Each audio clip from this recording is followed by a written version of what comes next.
नमस्कार। आज हम पढ़ेंगे क्लास 12 की हिंदी पुस्तक अंतरा का 21वां अध्याय फुटज, जो हजारी प्रसाद द्विवेदी के द्वारा लिखा गया है। तो सबसे पहले हम हजारी प्रसाद द्विवेदी का परिचय जान लेते हैं।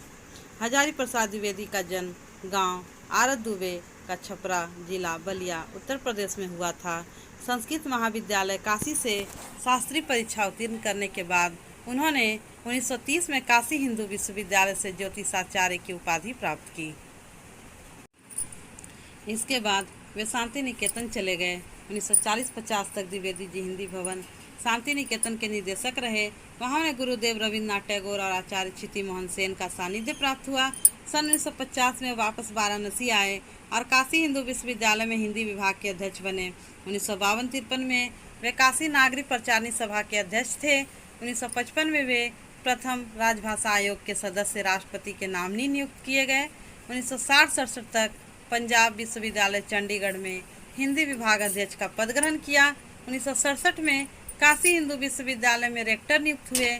यहाँ से अवकाश ग्रहण करने पर वे भारत सरकार की हिंदी विषयक अनेक योजनाओं से संबद्ध रहे। जीवन के अंतिम दिनों में उत्तर प्रदेश हिंदी संस्थान के कार्यकारी अध्यक्ष थे। आलोक पर पुस्तक पर उन्हें साहित्य अकादमी पुरस्कार दिया गया। लखनऊ विश्वविद्यालय ने उन्हें डिलीट की मानद उपाधि दी और भारत सरकार ने उन्हें पद्म भूषण अलंकरण से विभूषित किया। द्विवेदी जी का अध्ययन क्षेत्र बहुत व्यापक था। संस्कृत, प्राकृत, अपभ्रंश, बांग्ला आदि भाषाओं एवं इतिहास, दर्शन, संस्कृति, धर्म आदि विषयों में उनकी विशेष गति थी। इसी कारण उनकी रचनाओं में भारतीय संस्कृति की गहरी पैठ और विषय वैविध्य के दर्शन होते हैं। वे परंपरा के साथ आधुनिक प्रगतिशील मूल्यों के समन्वय में विश्वास करते थे। द्विवेदी जी की भाषा सरल और प्रांजल है। व्यक्तित्व और व्यंजकता और आत्मपरकता उनकी शैली की विशेषता है। व्यंग्य शैली के प्रयोग ने उनके निबंधों पर पांडित्य के बोझ को हावी नहीं होने दिया।